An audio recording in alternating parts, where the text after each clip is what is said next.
This recipe is based on the basic country bread recipe from Chad Robertson's book, Tartine Bread, and it's really the easiest, most foolproof way I've found to make sourdough bread at home. And if you want to learn more about sourdough in general, this book is a great resource for that, so I'd highly recommend it. I know this is a long video, but by the end you'll not only know how to make a beautiful loaf of sourdough bread, but you'll understand the principles behind it, so you'll be able to adapt and troubleshoot during your own sourdough baking endeavors. So make sure to watch until the end so you don't miss anything. So of course the first thing you'll need is an active sourdough starter. I have a video on how to make a starter, so be sure to refer to that first if you don't already have one. But assuming you've got your starter, just add 50 grams of it to a clean jar along with 40 grams of whole wheat flour and 40 grams of unbleached white flour. This can be either bread flour or all-purpose, it doesn't really matter. I have a pre-mixed batch of half whole wheat and half all-purpose here, so I'm just going to use 80 grams of that. Now add 80 grams of water and stir until everything is fully incorporated. So this is your levain, which is basically just the portion of starter that you'll use to leaven your bread. Now we'll let this sit at room temperature around 70 degrees Fahrenheit or 21 degrees Celsius for about 12 hours until the levain is nice and active. So I like to mix my levain the night before I plan to bake so that it's ready to use by the time I wake up. So here we are, first thing in the morning, and it's been about 12 hours since I mixed my levain. You can see that it's just about doubled in size, and when I perform a quick float test here, it does float, which indicates that it's ready to use. So to start off, we'll just need to mix the dough. Get out a large bowl and fill it with 700 grams of water at about 85 degrees Fahrenheit, which is about 30 degrees Celsius. I'll put the volumetric measurements in the description below as always, but for sourdough, you really do want to use a scale to get the best results. Now add your levain, which should be about 200 grams, and stir to disperse it throughout the liquid. Then add 900 grams of unbleached bread flour, along with 100 grams of whole wheat flour. The whole wheat is basically just here to give the yeast some more nutrition to help with the fermentation process. Now give everything a good stir until the flour is completely saturated and you've got a shaggy ball of dough. Some people like to go straight in with their hands, but I like to start off by using this dough whisk, then finish it off with my hand to get it really thoroughly mixed. It's just a little more efficient this way and less messy. If you do get some dough stuck to your hand, just wet your clean hand with some water and you should be able to peel the dough off your mixing hand without it sticking too much. Now I like to just shape the dough into a rough ball, then cover it with a towel or some plastic wrap and allow it to rest for 20 to 40 minutes for the autolyse phase. During the autolyse, you'll see your dough go from a rough, shaggy ball to a stretchier, more cohesive dough as the water gets absorbed by the flour and gluten starts to develop. Ideally, you'll want to leave it in a warm environment around 85 degrees Fahrenheit or 29 degrees Celsius. So I've got a homemade proofing box here that I can keep at that exact temperature, but you can achieve a similar temp by just throwing the container into your oven with the light on. Just make sure not to accidentally turn the oven on while it's in there.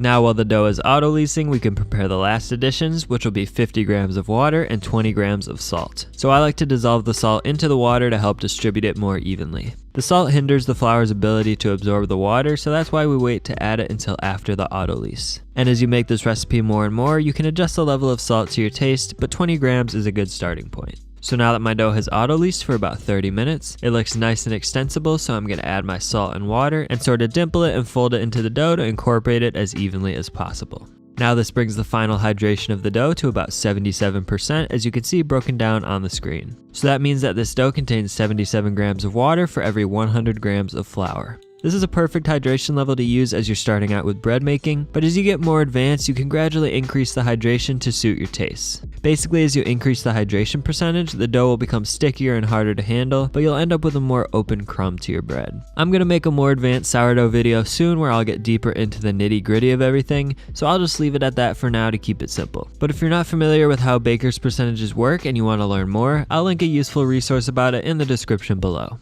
Anyways, once the dough is completely mixed, it's time for the bulk rise phase. So at this point, I like to transfer it to a clear rectangular container like this one so I can see how the dough develops over time, but you could definitely just leave it in the same bowl if you prefer. So just fold the dough over itself a few times to form a general ball shape, then cover the container and put it back into your warm environment to start rising. So the bulk rise will take about 2 hours total, and we'll be performing 5 sets of folds throughout that process to develop tension in the dough. So that'll be 1 set of folds every 25 minutes. So after the first 25 minutes, take your dough out for the first set of stretch and folds. I like to keep a bowl of water here so I can wet my hands each time before handling the dough. So just grab a piece of dough from underneath and stretch it as far as it'll go without tearing, then fold it over itself like so. And you'll repeat that 7 more times around the entire perimeter of the dough. So just keep rotating the container and stretching and folding until you're back to where you started and your dough has formed a nice taut ball. It might not be extremely stretchy at first, but it'll get more and more extensible with each set of folds.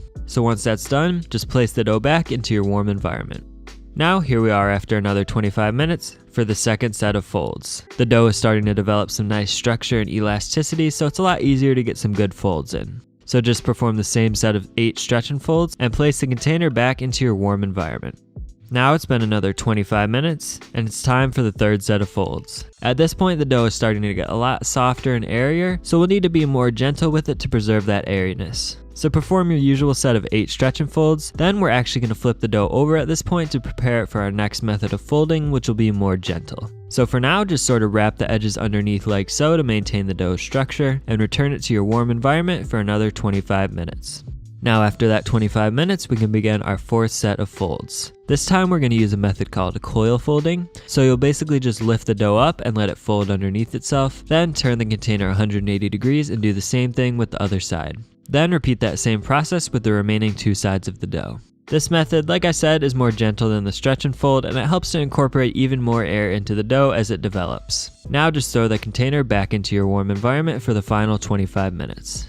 Alright, so after that 25 minutes, it's time for the 5th and final set of folds, which will again be coil folds. So perform your folds on each of the 4 sides as you did last time. If you see any large bubbles on the surface, just go ahead and pop them so they won't end up in the final bread.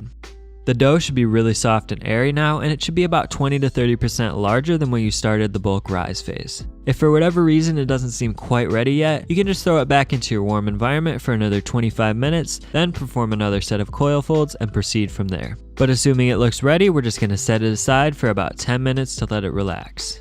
Next, we'll divide and shape the dough. So for this, you'll need a metal bench scraper along with a very lightly floured surface with plenty of space to work with. Start by plopping your dough out onto the surface with the top side down. So now we've got one floured side of the dough and one unfloured side. In tartine bread, Chad recommends dividing the dough into 2 pieces, but I prefer slightly smaller loaves, so I divide mine into 3 pieces. Feel free to lightly flour your hands and bench scraper to prevent the dough from sticking. And now it's time to perform the initial shaping. So make sure your surface doesn't have too much excess flour on it, then place down one of the loaves with the unfloured side down.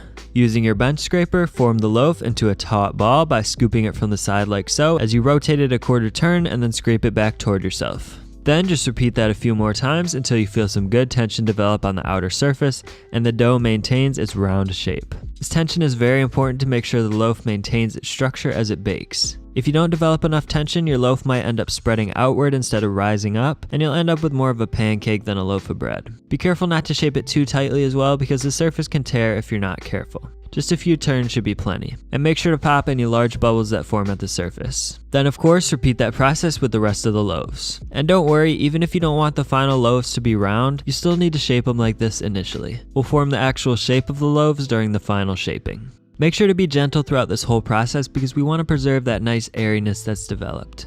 So now that you've got your taut balls of dough, it's time for the bench rest, which will allow the gluten to relax a bit. So dust the loaves with a bit of flour, then cover them with some plastic wrap or a flour dish towel and let them rest for about 20 to 30 minutes. I like to use plastic wrap so I can watch how they develop over time. They should flatten, but only slightly if you've developed some good tension during the initial shaping. If they spread out too thin, you can give them another round of shaping like we just did to develop some more tension, then let them rest for another 20 to 30 minutes. But mine are looking good at this point, so I'm going to move on to the final shaping. I typically shape my loaves into batards, which are short oval shaped loaves, but I'll also show you how to shape a boule, which is a round loaf, and that's the shaping method that's described in tartine bread.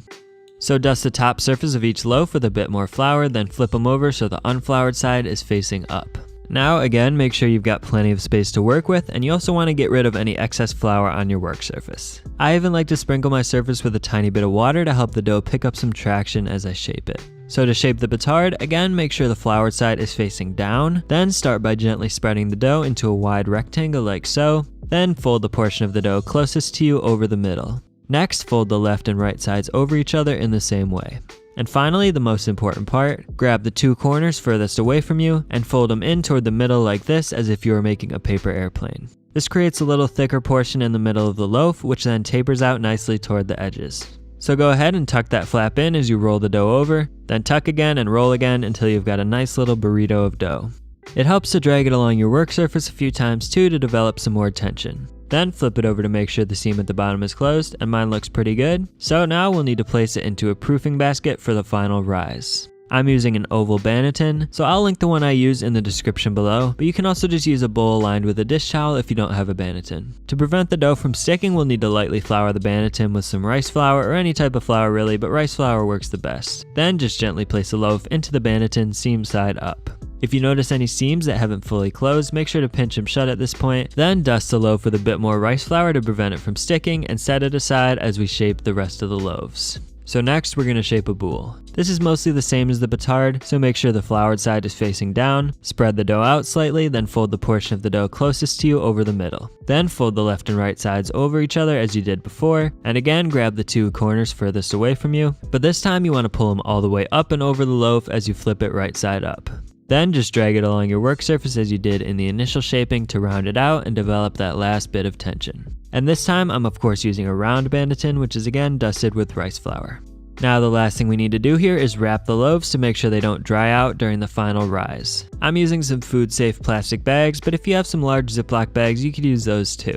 I know some people just use grocery bags, and you could do that, but they're technically not food safe, so just do that at your own risk. Anyways, for the final rise, you'll want to leave your loaves in the refrigerator for anywhere from 3 to 12 hours. The longer you leave them in, the more sour and tangy your bread will end up, because the bacteria that creates the acidic flavor has more time to act. But I wouldn't go longer than about 12 hours because at a certain point the yeast activity starts to decline, so you won't get as nice of a rise to your bread if you wait too long. So here we are 4 hours later and I'm ready to bake. I like to bake after about 4 hours because I don't like my loaves too overly tangy, and I've also found that I get the best rise when I bake them on the earlier side. So for this you'll want to use either a Dutch oven, or ideally if you have one, a Dutch oven combo cooker. By baking the bread in a Dutch oven, you're basically creating a mini oven within your actual oven. So during those first few minutes of baking, the Dutch oven will get saturated with steam, which essentially replicates the steaminess that could only otherwise be achieved by a commercial steam injected oven.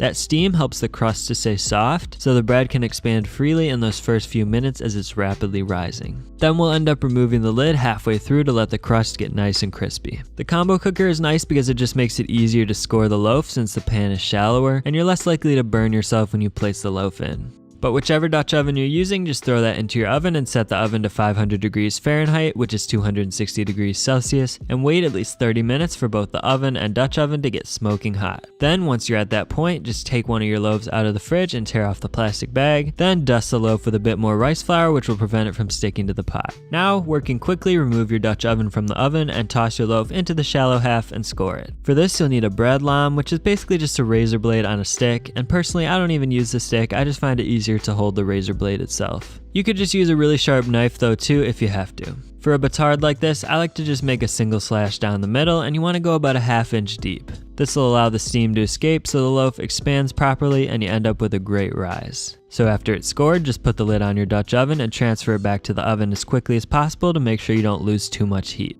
Now just let that bake, still at 500 degrees, for 20 minutes. Then after 20 minutes, remove the lid, and this is the most satisfying part of the whole process because you get to see that beautiful oven spring. But you don't want to lose too much heat, so quickly close it up and reduce your oven to 450 degrees Fahrenheit, which is about 230 degrees Celsius. Let the loaf cook until it reaches a deep dark brown with some hints of black charring on the edges, which should take about 15 to 20 minutes. And I like to rotate the loaf halfway through to make sure it gets browned evenly. A lot of people don't bake their loaves dark enough. You really want to let it reach a dark brown for the deepest, most complex flavor, not to mention the crispiest possible crust. So once the loaf is baked to your liking, remove it to a wire rack and allow it to cool for at least 30 minutes or up to a few hours. The inside is still finishing cooking as it cools, so you risk leaving it undercooked if you cut into it too early. Trust me though, it'll be worth the wait. As that cools, make sure to place your Dutch oven back into the oven and return it to 500 degrees Fahrenheit and let it heat up for a bit before baking your next loaf. For the boule, I like to score it with a cross pattern like this, but really you can score it however you like. The baking process is the same regardless of the shape of the loaf, so I'll just leave it in there for 20 minutes, remove the lid, and bake for another 15 to 20 minutes to get that nice browning.